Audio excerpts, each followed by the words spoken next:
towards a strong target for 2035. Green Edge by Jeff Cranston, WarrandyteCAN.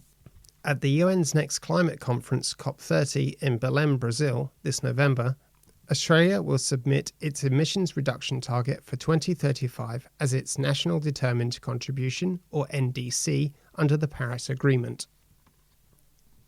An NDC is a country's climate action plan outlining how it intends to reduce greenhouse gas emissions and adapt to the impact of climate change. The government will decide on the target in light of advice requested from the Climate Change Authority, CCA, which is currently pending.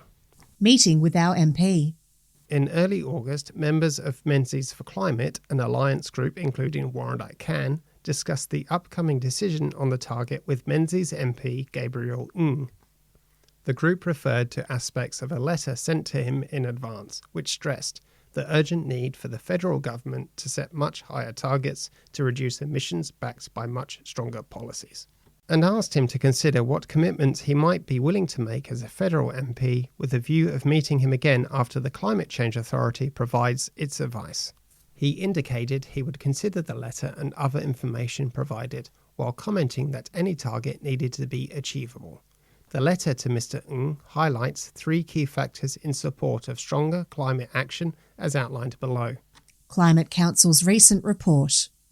Firstly, it relies on the Climate Council's July 2025 report, Stronger Target, Safer Future, Why Australia's 2035 Climate Target Matters, based on the work of leading climate scientists. This sets out 6 findings supporting an Australian target aimed at limiting the average global temperature rise to 2 degrees centigrade, including the only science-aligned target available to Australia now is net zero by 2035. Menzies for Climate states in the letter that 2 degrees C is the limit Australia and other parties to the Paris Agreement agreed to aim to keep well below, and refers to the Climate Council's warning about a world in excess of 2 degrees C, in which we will see abrupt, irreversible changes or tipping points that supercharge global warming and cause widespread system collapse.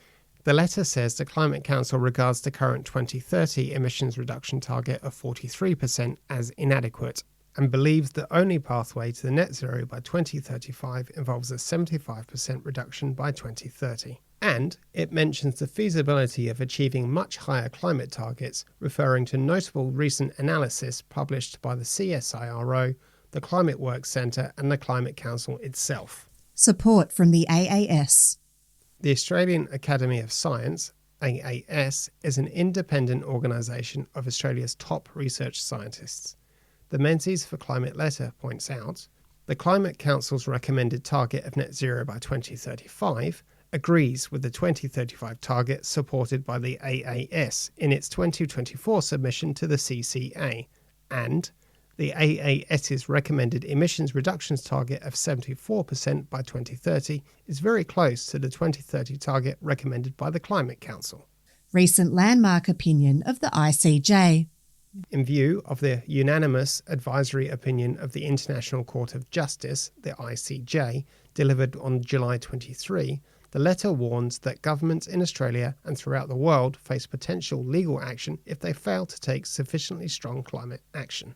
As the letter explains, the ICJ declared that state parties to the United Nations Framework Convention on Climate Change have a legal obligation to adopt measures to mitigate greenhouse gas emissions and related obligations, and breaching any of these constitutes a wrongful act which may have legal consequences, including reparation to injured states.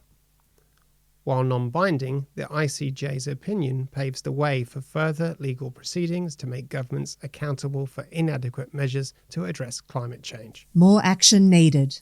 The Menzies for Climate letter to Mr. Ng concluded that we are not on track to limit the average global temperature rise to 2 degrees centigrade, and there is an urgent need for the government to review its climate action strategy and consider adopting targets consistent with an increase in average global temperatures as far below 2 degrees centigrade as possible. WarrandyteCAN believes the government should give great weight to these science-based conclusions in deciding on the 2035 target. Jeff Cranston is a member of WarrandyteCAN. Find them on Facebook.